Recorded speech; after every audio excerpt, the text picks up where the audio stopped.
राम राम सबको। कैसे हो आप लोग? आशा करती हूँ आप सब ठीक होंगे।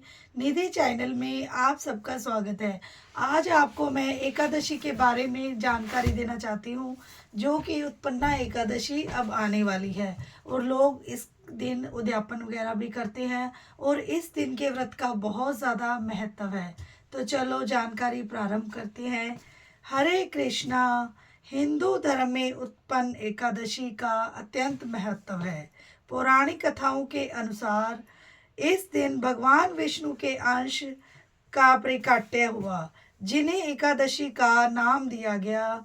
कथा के अनुसार जब भगवान विष्णु 4 माह की योग निद्रा में थे, तभी मुर नामक एक राक्षस ने उन पर आक्रमण करने का प्रयास किया और उस समय श्री विष्णु भगवान के शरीर से एक तेजस्वी देवी का उद्भव उत्पन्न हुआ, जिन्होंने मुरासुर का वध करके भगवान की रक्षा की। योग निद्रा से जागने पर श्री विष्णु भगवान ने भगवान देवी से प्रसन्न हुए और उन्हें एकादशी देवी के रूप में पूजित होने का वरदान दिया। इसी कारण मान्यता है कि जो कि भी व्यक्ति मार्गशीर्ष मास के कृष्ण पक्ष की उत्पन्ना एकादशी का विधि पूर्वक व्रत रखकर भगवान विष्णु और एकादशी माता की पूजा करता है, उसे सभी प्रकार के दुख और पापों से मुक्ति मिलती है और जीवन में सुख समृद्धि आती है। और हर एक व्यक्ति जो भी एकादशी का व्रत करता है, उसे वैकुंठ लोक की प्राप्ति होती है। और इस बार एकादशी का व्रत शनिवार को रखा जा रहा है और रविवार के दिन एकादशी व्रत का पारण किया जाएगा। ऐसे में चलिए आपको बताते हैं कि क्या रविवार के दिन तुलसी में जल की डाल सकते हैं या तुलसी जी की पूजा कर सकते हैं, या एकादशी का व्रत रखकर व्रत का पारण मुहूर्त क्या रहेगा।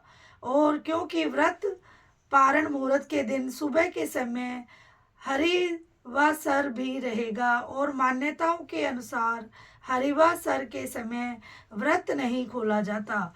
इस बार उत्पन्ना एकादशी का व्रत 15 नवंबर दिन शनिवार को रखा जाएगा, क्योंकि एकादशी तिथि 14 नवंबर दिन शुक्रवार को देर रात 12:50 से शुरू होने वाली है और ऐसे में शनिवार को सुबह से लेकर रात तक एकादशी तिथि विद्यमान रहेगी और एकादशी तिथि का समापन होगा 16 नवंबर रविवार को सुबह 2:37 पर।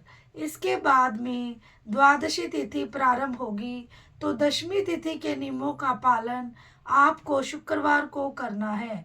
शुक्रवार को तुलसी के पत्ते तोड़कर रख लेने हैं, शनिवार को एकादशी का उपवास रखना है और द्वादशी तिथि 16 नवंबर के दिन रविवार को सुबह 2:38 से शुरू होगी और द्वादशी तिथि का समापन होगा 17 नवंबर दिन सोमवार को सुबह 4:47 पर। द्वादशी तिथि लगते ही हरिवासर का समय भी शुरू हो जाता है। हरिवासर का जो समय है वह रविवार को सुबह 2:37 से प्रारंभ हो जाएगा। एक एक 4 पहर को जो होता है द्वादशी तिथि का, वह हरिवा सर रहता है। हरिवा सर का समय रविवार को सुबह 7:10 पर समाप्त होगा और इसके बाद में आप व्रत का पारण करेंगे। जो व्रत पारण आप 2 समय में कर सकते हैं। आप सुबह 7:15 से लेकर 8:45 के बीच में ही अपना व्रत खोल सकते हैं। जो भक्त सुबह व्रत ना खोल पाए, वो दोपहर में 1:10 से 3:18 के बीच में व्रत का पारण कर सकते हैं। इस प्रकार क्योंकि मार्गशीर्ष यानी अगेन महीने के कृष्ण पक्ष की एकादशी का व्रत शनिवार को है और द्वादशी तिथि रविवार को पड़ रही है, तो इसलिए व्रत का पारण भी रविवार को ही किया जाएगा।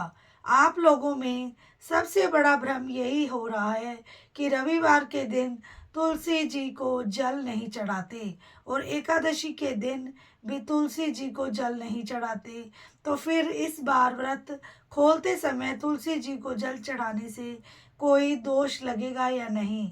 तो इसका सीधा और शास्त्र अनुसार उत्तर है कि जब भी पारण द्वादशी तिथि में होता है तब तुलसी माता को जल अर्पित करना अनिवार्य होता है, चाहे दिन कोई भी हो, सोमवार हो या रविवार, क्योंकि एकादशी के दिन तुलसी माता भी उपवास रखती है और जब हम उपवास रखते हैं तो अगले दिन हमें व्रत खोलना होता है।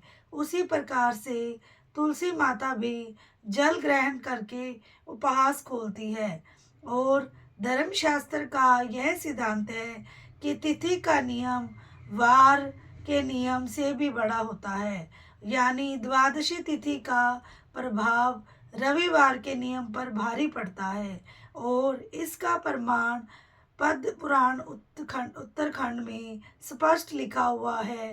द्वादशी पारण समय तुलसी जल समर्पण विष्णु प्रसाद सिद्ध धर्म अनिवार्यतम, अर्थात द्वादशी को पारण करते समय तुलसी जी को जल अर्पित करना अनिवार्य और फलदायी होता है। तो इस बार शनिवार यानी एकादशी को तुलसी जी को जल नहीं देना है, लेकिन दीपक आप शनिवार को एकादशी के दिन ज़रूर जलाएं।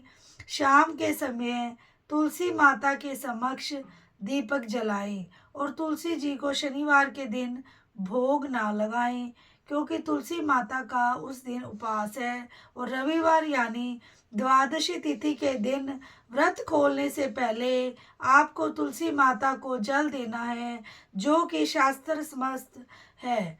इसमें कोई दोष नहीं लगेगा, बल्कि अगर द्वादशी तिथि को आप व्रत खोलते हैं समय जल नहीं देते तो उसका दोष लग सकता है, क्योंकि पारण की पूर्णता तभी होती है जब तुलसी माता को भी जल अर्पण किया जाए।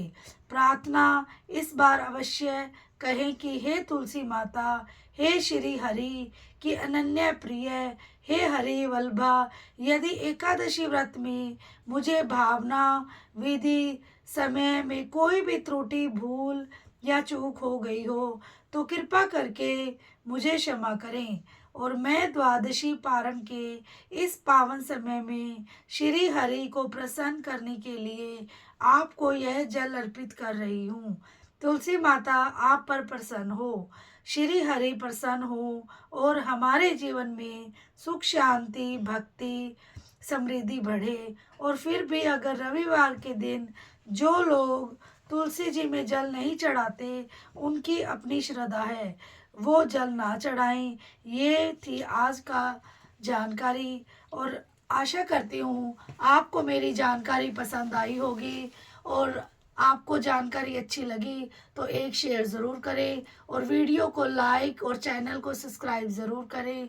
जय श्री श्याम, राधे राधे। मिलते हैं नेक्स्ट वीडियो में।